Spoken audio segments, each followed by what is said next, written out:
എല്ലാവർക്കും വിളക്ക് എന്ന യൂട്യൂബ് ചാനലിലേക്ക് സ്വാഗതം. ഇന്ന് നമുക്ക് ഭഗവത്ഗീതയിലെ ചതുർശ്ലോകത്തെ പറ്റി മനസ്സിലാക്കാം. 10-ാം അധ്യായത്തിലെ 4 ശ്ലോകങ്ങളാണ് സൂചിപ്പിക്കുന്നത്. 8 മുതൽ 11 വരെയുള്ളവ. അവയെ മുഴുവൻ വേദത്തിൻ്റെയും സത്തായി കണക്കാക്കുന്നു. എല്ലാറ്റിൻ്റെയും ഉറവിടം കൃഷ്ണനാണെന്നും ജ്ഞാനികൾ അവനെ ആരാധിക്കുന്നുവെന്നും തന്നിലേക്ക് വരാനുള്ള ജ്ഞാനം നൽകിയും അവരുടെ അജ്ഞത നശിപ്പിച്ചും അവൻ പ്രത്യുപകാരം ചെയ്യുന്നുവെന്നും ഈ ശ്ലോകങ്ങൾ സംഗ്രഹിക്കുന്നു. 8-ാമത്തെ ശ്ലോകം. അഹം സർവസ്യ പ്രഭോ മത്തഃ സർവം പ്രവർത്തതേ ഇതി മത്വാ ഭജന്തേ മാം ബുധാ ഭാവസമന്വിതഃ. വിവർത്തനം: എല്ലാ സൃഷ്ടികളുടെയും ഉദ്ഭവം ഞാനാണ്. എല്ലാം എന്നിൽ നിന്നാണ് ഉദ്ഭവിക്കുന്നത്. ഇത് പൂർണ്ണമായി അറിയുന്ന ജ്ഞാനികൾ എന്നെ വലിയ വിശ്വാസത്തോടും ഭക്തിയോടും കൂടി ആരാധിക്കുന്നു. ഞാൻ പരമമായ സത്യവും എല്ലാ കാരണങ്ങളുടെ കാരണവുമാണ് എന്നർത്ഥം വരുന്ന അഹം സർവസ്യ പ്രഭോ എന്നു പറഞ്ഞുകൊണ്ടാണ് ശ്രീകൃഷ്ണൻ ഈ ശ്ലോകം ആരംഭിക്കുന്നത്. അനന്തമായ ഭൗതിക പ്രപഞ്ചങ്ങൾ ഉൾക്കൊള്ളുന്ന ഭൗതിക മണ്ഡലത്തെ നിയന്ത്രിക്കുന്ന ഭഗവാന്റെ രൂപമാണ് മഹാവിഷ്ണു. മഹാവിഷ്ണുവിനെ പ്രഥമ പുരുഷ് എന്നും വിളിക്കുന്നു. കാരൻ സമുദ്രത്തിലെ ദിവ്യജലത്തിൽ അദ്ദേഹം വസിക്കുകയും തൻ്റെ ശരീരത്തിൻ്റെ സുഷിരങ്ങളിൽ നിന്ന് എണ്ണമറ്റ ഭൗതിക പ്രപഞ്ചങ്ങളെ വെളിപ്പെടുത്തുകയും ചെയ്യുന്നു. തുടർന്ന് അദ്ദേഹം ഓരോ പ്രപഞ്ചത്തിൻ്റെയും അടിത്തട്ടിൽ ഗർഭോദക്ഷായി വിഷ്ണുവായി വസിക്കാൻ സ്വയം വികസിക്കുന്നു. അദ്ദേഹം ദ്വിതീയ പുരുഷ് എന്നാൽ ഭൗതിക മണ്ഡലത്തിലെ ദൈവത്തിൻ്റെ രണ്ടാമത്തെ വികാസം എന്നാണ്. ഗർഭോദക്ഷായി വിഷ്ണുവിൽ നിന്നാണ് ബ്രഹ്മാവ് ജനിക്കുന്നത്.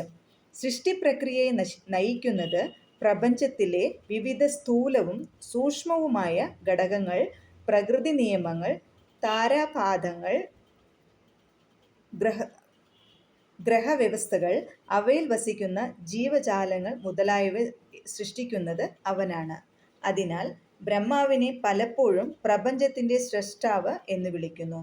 എന്നിരുന്നാലും അദ്ദേഹം ദ്വിതീയ സൃഷ്ടാവാണ്. ഗർഭോദക്ഷായി വിഷ്ണു ക്ഷീരോദക്ഷായി വിഷ്ണുവായി സ്വയം കൂടുതൽ വികസിക്കുകയും ഓരോ പ്രപഞ്ചത്തിൻ്റെയും മുകളിൽ ക്ഷീരസാഗർ എന്ന സ്ഥലത്ത് വസിക്കുകയും ചെയ്യുന്നു. ക്ഷീരോദക്ഷായി വിഷ്ണു തൃതീയ പുരുഷ്, ഭൗതിക ലോകത്തിലെ ദൈവത്തിൻ്റെ മൂന്നാമത്തെ വികാസം എന്നാണ്. അദ്ദേഹം പ്രപഞ്ചത്തിൻ്റെ മുകളിൽ വസിക്കുന്നു. എന്നാൽ പ്രപഞ്ചത്തിലെ എല്ലാ ജീവജാലങ്ങളുടെയും ഹൃദയത്തിൽ പരമാത്മാവായി വസിക്കുന്നു. അവരുടെ കർമ്മങ്ങൾ രേഖപ്പെടുത്തുകയും കണക്കുകൾ സൂക്ഷിക്കുകയും ഉചിതമായ സമയത്ത് ഫലങ്ങൾ നൽകുകയും ചെയ്യുന്നു. അങ്ങനെ അദ്ദേഹം പ്രപഞ്ചത്തിൻ്റെ പരിപാലകൻ എന്നറിയപ്പെടുന്നു. ഇവിടെ പരാമർശിച്ചിരിക്കുന്ന ഭഗവാൻ വിഷ്ണുവിൻ്റെ 3 രൂപങ്ങളും കൃഷ്ണനിൽ നിന്ന് വ്യത്യസ്തമല്ല. അതിനാൽ ഈ ശ്ലോകത്തിൽ എല്ലാ ആത്മീകവും ഭൗതികവുമായ സൃഷ്ടികളും തന്നിൽ നിന്നാണ് ഉത്ഭവിക്കുന്നത് എന്ന് ശ്രീകൃഷ്ണൻ പറയുന്നു. ശ്രീകൃഷ്ണനെ അവതാരി എന്നാൽ എല്ലാ അവതാരങ്ങളുടെയും ഉറവിടം എന്ന് വിളിക്കുന്നു.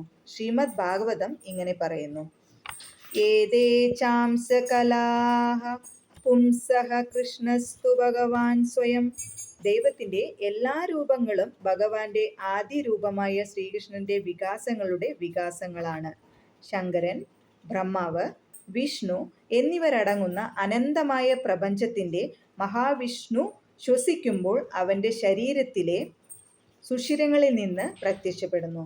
ശ്വാസം പുറത്തുവിടുമ്പോൾ വീണ്ടും അവനിൽ ലയിക്കുന്നു. നിങ്ങൾ ആദ്യമായിട്ടാണ് ഈ ചാനൽ കാണുന്നത് എങ്കിൽ ലൈക്ക് ചെയ്യാനും ഷെയർ ചെയ്യാനും മറക്കരുത്. Thank you so much. Have A nice day.